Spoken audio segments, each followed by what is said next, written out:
Welcome to the celebration. We are Center for Spiritual Living in Fullerton. Please help me read our purpose statement. We are a loving spiritual community, empowering all to live healthy and successful lives through practicing the principles of science of mind. Thank you for being here. For the people who are home safe, welcome. There are announcements calling for your stories. We have until next weekend to submit what I learned during the shutdown of 2020. 500 words or less. Wow. Next week, the personal declaration booklets for 2021 will be ready. Did you get yours from last year? I got mine. Interesting, huh? We have a club, and this club is called Unexpected Income. It's usually on the back, and for this week we have almost $4,000 in tithing. Yes. So those who have not joined, please do join, and you'll see the miracles of unexpected income. If anyone is interested in joining, to be an usher, just ask any one of us. There's a list that is kind of empty, so we would love for you to join. Join me in prayer, please. I know we are one with Spirit, and that we are here by divine appointment. I know that today's service is already perfect, and I am grateful for today and for this sacred space that we are sharing together. And so it is. Thank you.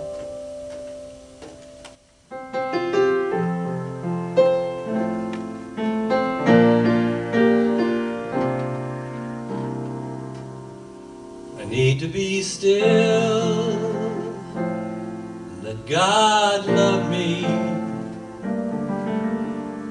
I need to be still, let God love me. When this old world starts to push and shove me,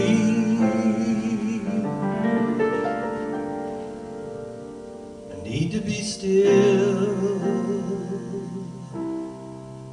let God love me.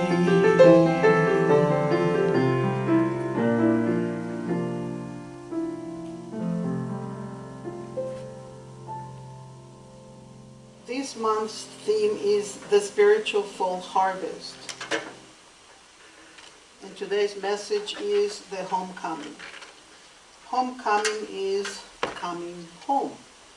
And the way I put it in my own words is coming to basics, to loving yourself, to not be so hard on yourself. My reading this morning is from the Science of Mind of this month, page 20, and it's called Free to Be Emotional Honesty. It's by Reverend Jane Beach. If you listen to your body, it will tell you the truth. It will tell you if you're settling for less than you're worth, trying to stuff your feelings down. If you're living the life you were born to live or hiding from it. You'll know if you're letting your light shine or finding ways to dim it. As a people pleaser, afraid of conflict, I would usually say nothing when something bothered me rather than face an argument. Then I'd be mad at myself. No wonder I felt stressed. I began to take a chance on honesty, responding as kindly and clearly as possible, learning to say yes when I mean yes and no when I mean no. Although this can feel awkward, my own peace of mind is at stake. Other people's responses belong to them. My growth belongs to me.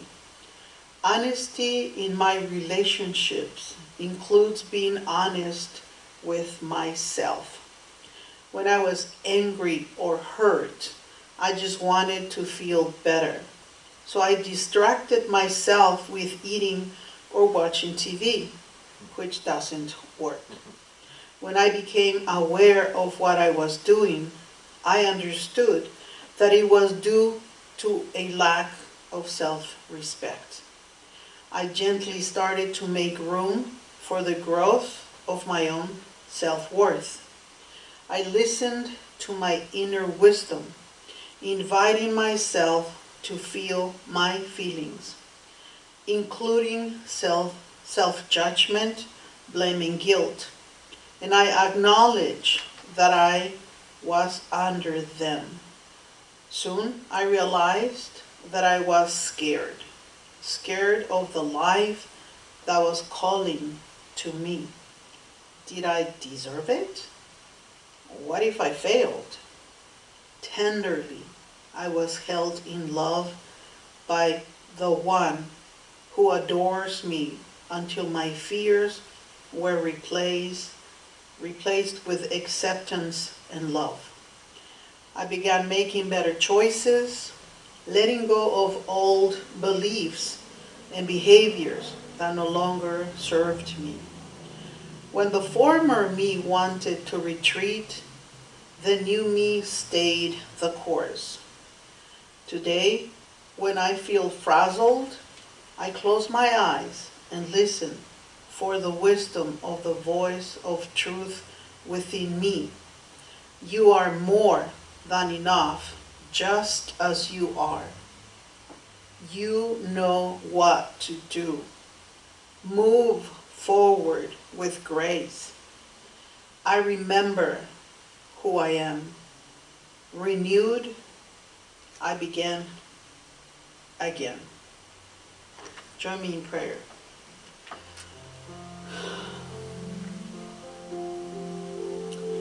This one presence, this divine intelligence is in each one of us. We are this divinity. We are the face of God. We are the love. We are God manifested on this plane of existence.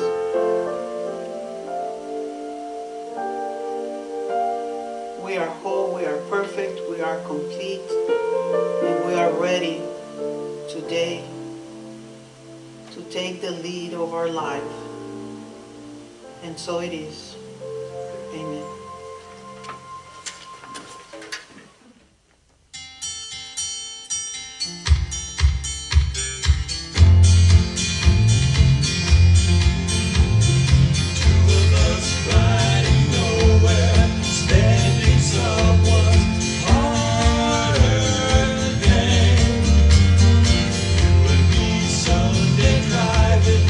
Not arriving on our way.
Tommy, there is so much love that goes into this church.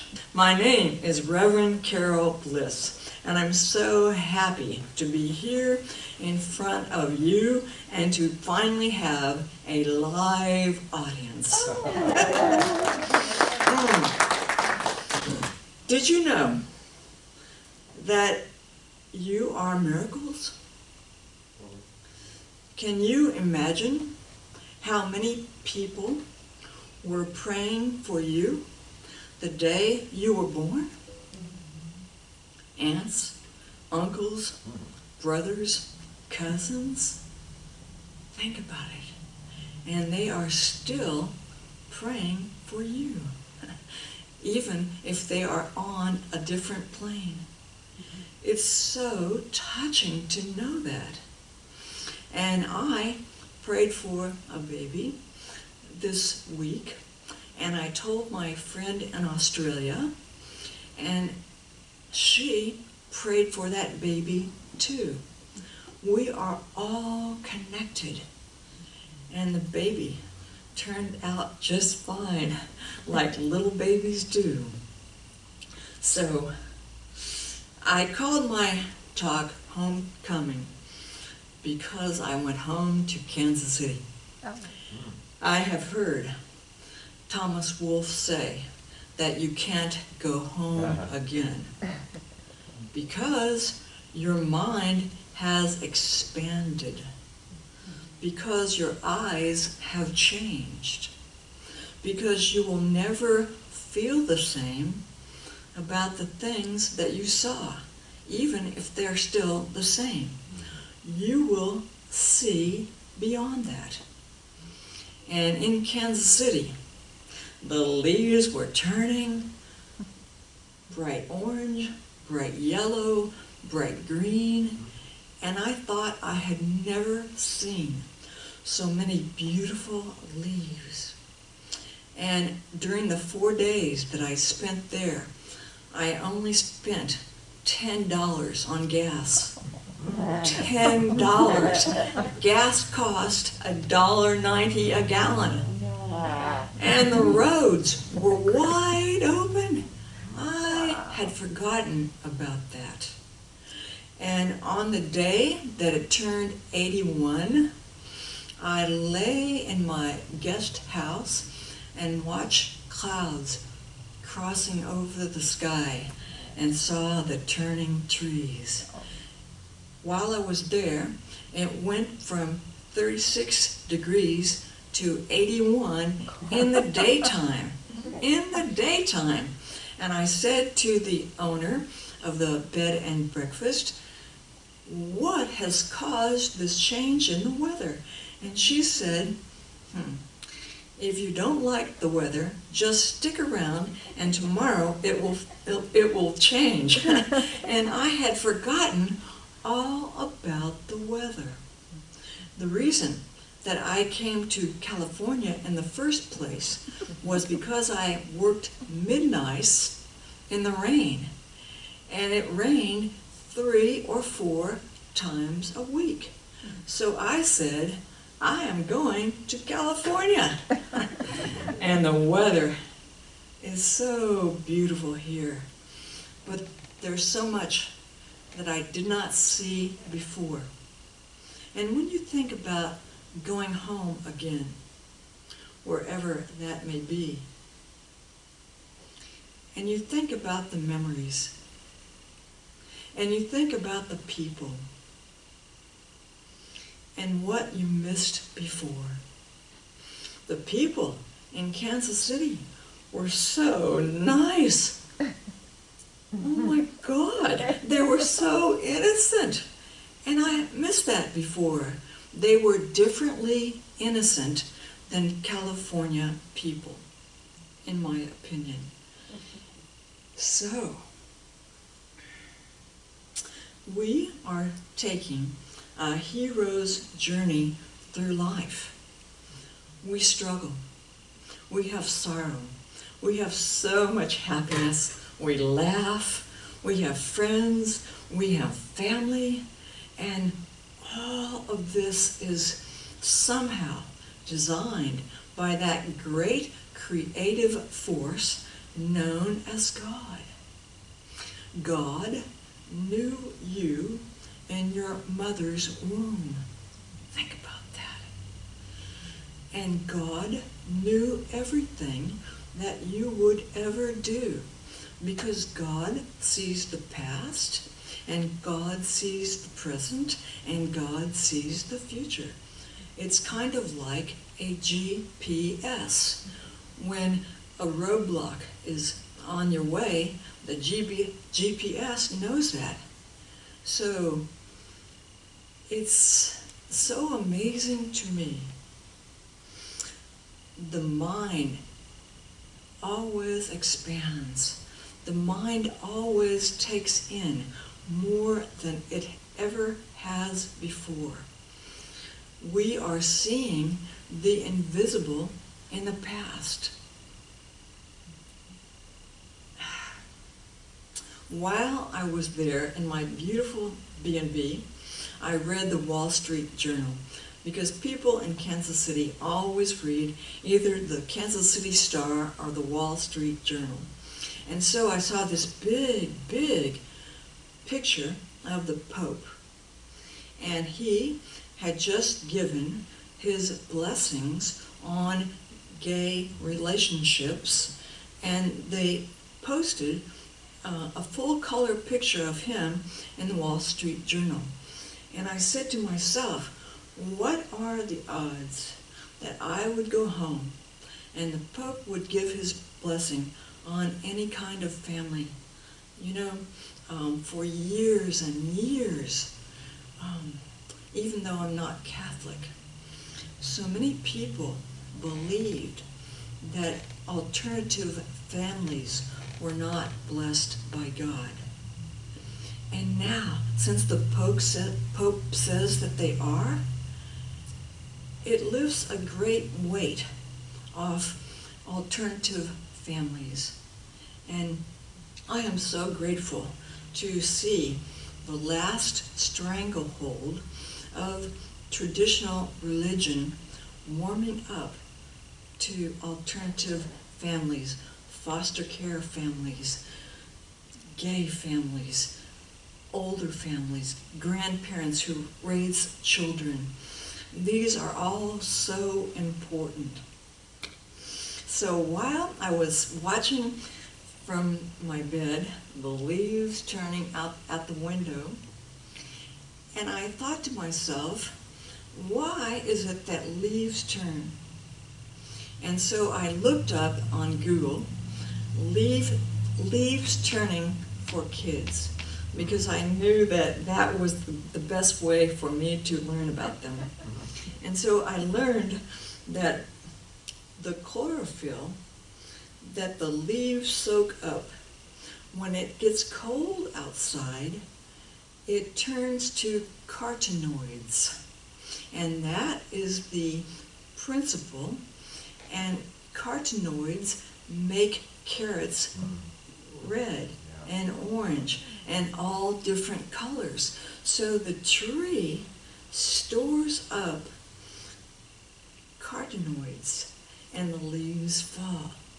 It is an invisible process, just like God is an invisible process to our eyes. It's so amazing to me the things that we can learn from nature. You don't have to read a book. You only have to go outside in nature, and you will see the great mystery of life.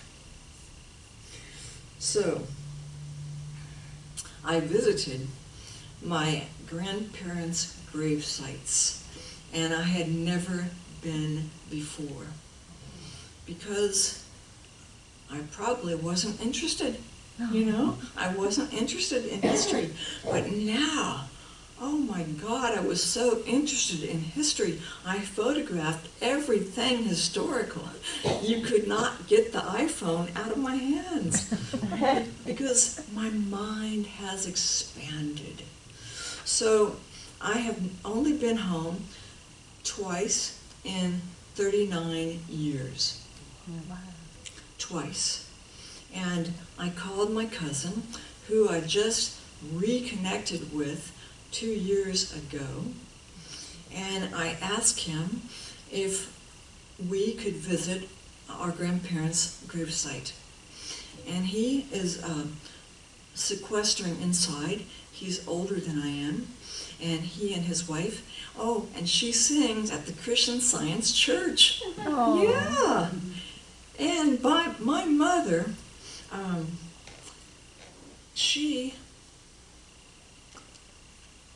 I cut out a strip in my baby book that my mother had pasted it in, and it was a call to a practitioner. 68 years ago, I was born at home, and my mother relied on her faith at 43 years old. So, back to my story. My cousin met me and his wife and his daughter and son-in-law in a big cemetery, and there are a lot of historical cemeteries in Kansas City. And he had a map. And so we drove down this beautiful winding road covered with orange trees. It was like a set out of a movie. Oh my God, I had never seen anything so beautiful in my life. I kept stopping to take pictures. And I happened to catch my cousin's license plate in the pictures, and it said, "In love," you know? In love. And he is so in love with his wife. I come from a great family, but I did not know that, because when I was 29 years old, I came to California, and I forgot about all these things, like family, and how important it was, because I had been gay. I still am. And I thought that my family did not like me. They showed no indication, but it was so constrictive back then and so tight, and I felt that tightness all around me. So when I finally opened up to seeing beyond, when I was 16 through 29, I said, maybe there is something that I did not see.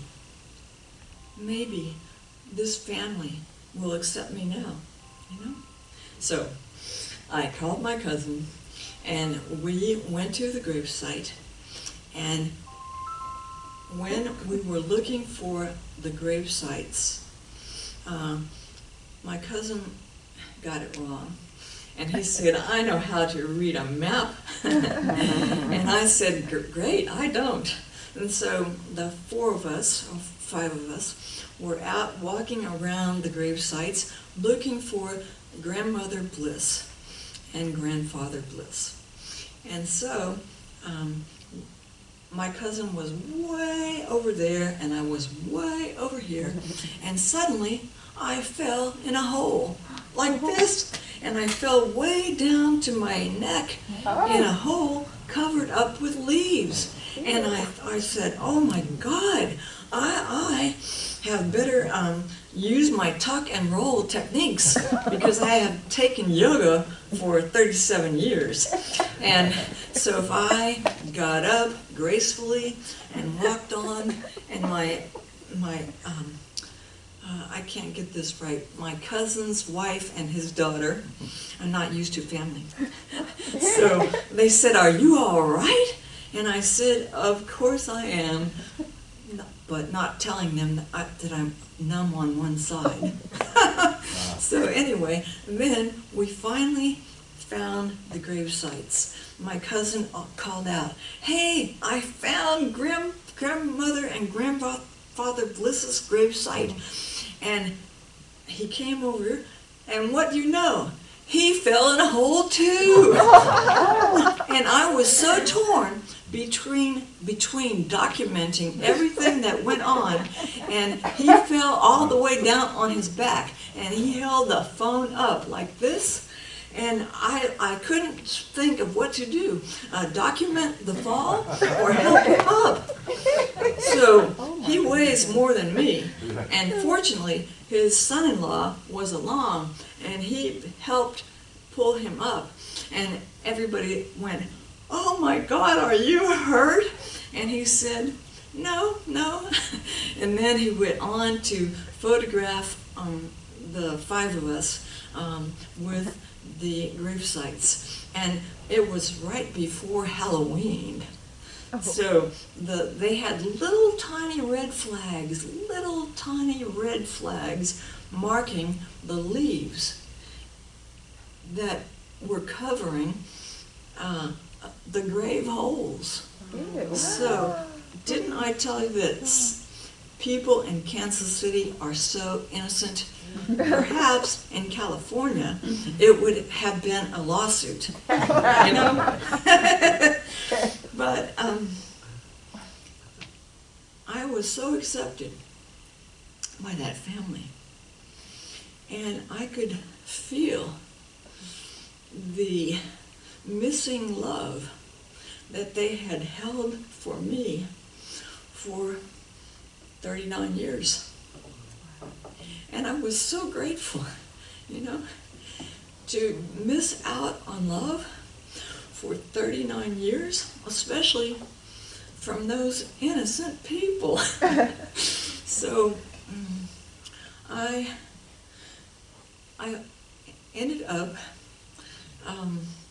giving them a gift of the greatest restaurant in Kansas City.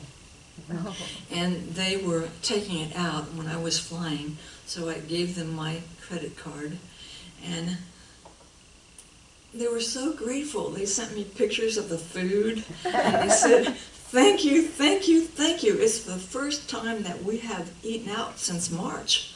Yeah. And, you know, like all of you, I don't know what anyone else has been doing during this pandemic.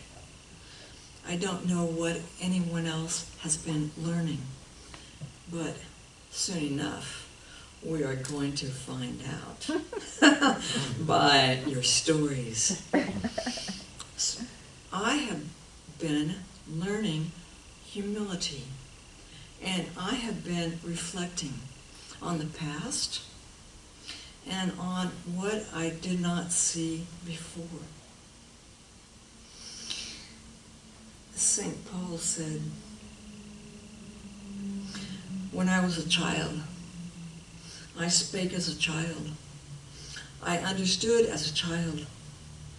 I thought as a child.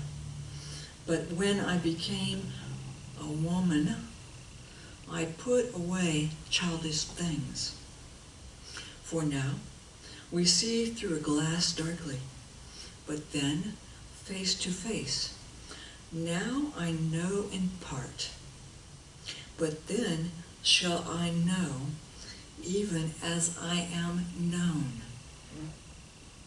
And now abideth faith, hope, and love, these three, but the greatest of these is love. And the longer we live, the more we know that. The more we contemplate how we can give love out, the more we become generous, the more we care about others. Maybe some of you were good little children. I tried to be good too. I always thought that I was good, but being gay, it was a conundrum. And I know that for each and every one of you, there is something that you were embarrassed by, something that you were ashamed of. So I am here to tell you that it is never too late. It is never too late to revisit your life or see things differently, because you would not believe the love that you will find if you change your eyes. It's really, really true. And there are homecoming parades, football parades, and all of these things come about in October. This is the season of the harvest. It is the season of drawing in. It is the season of pumpkins. It is the season of elections. So many things are changing, but love always remains the same. And I always loved this passage that opens the science of mind, written by Ernest Holmes. Peace be unto thee, stranger. Enter, and be not afraid. I have left the gate open, and thou art welcome to my home. There is room in my house for all. I have swept the hearth and lighted the fire. The room is warm and cheerful, and you will find comfort and rest within. The table is laid, and the fruits of life are spread before thee. The wine is also here. It sparkles in the light. I have set a chair for you where the sunbeams dance through the shade.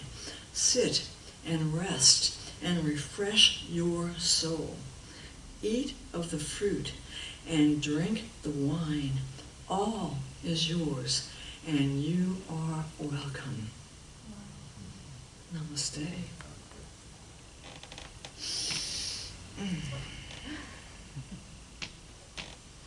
So, know with me that it is never too late. It is never too late to see life differently. It is never too late to go home again. And what memories you will find, they may be different from the ones that you thought earlier. All you will find is love. All you will find is forgiveness. All you will find is faith. All you will find is hope. I am so grateful for you all, because as we revisit our past, our futures become different based on the expansion of our minds and our hearts. Our hearts were born for love. Our hearts were born for generosity. So know with me that you are never alone. God is where you are right now. You have only to look within to know that you are guided, you are nurtured, and you are protected wherever you go. And so it is.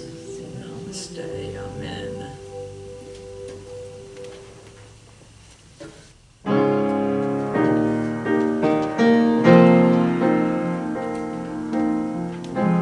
I am thankful, so grateful. I am one in the Spirit all around me. I'm thankful, so grateful. I trust in God.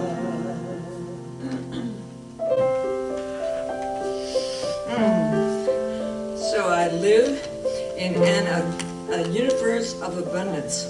As I freely and joyfully give, I join in the divine flow. All that I share with life returns to me multiplied abundantly, and so it is. So, know with me that these gifts are divinely blessed, and they go out into the world and they bless everybody, and so it is.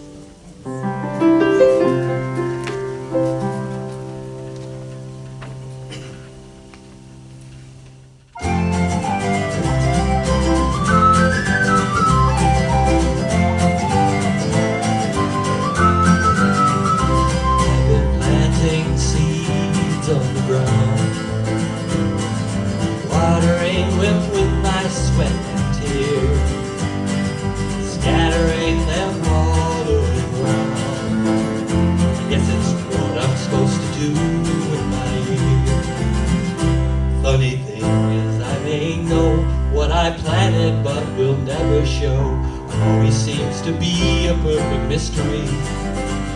Whatever grows will grow, whatever dies will die, whatever works will work, whatever flies will fly, whatever fails will fail, what's meant to soar will soar.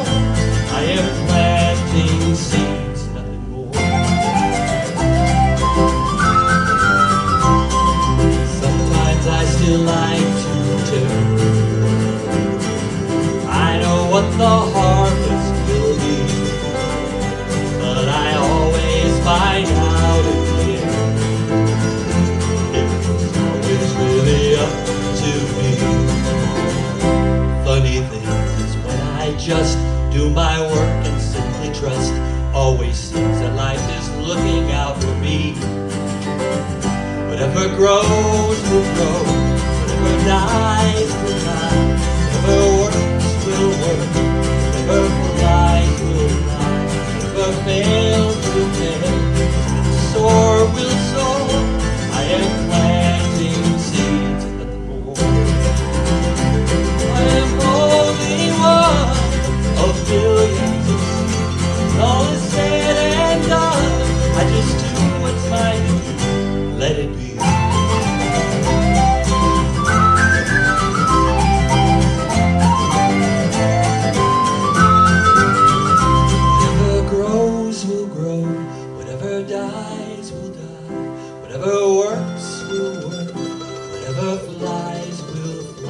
Whatever fails will fail, whatever's born to soar. I am planting seeds, I am planting seeds, nothing more.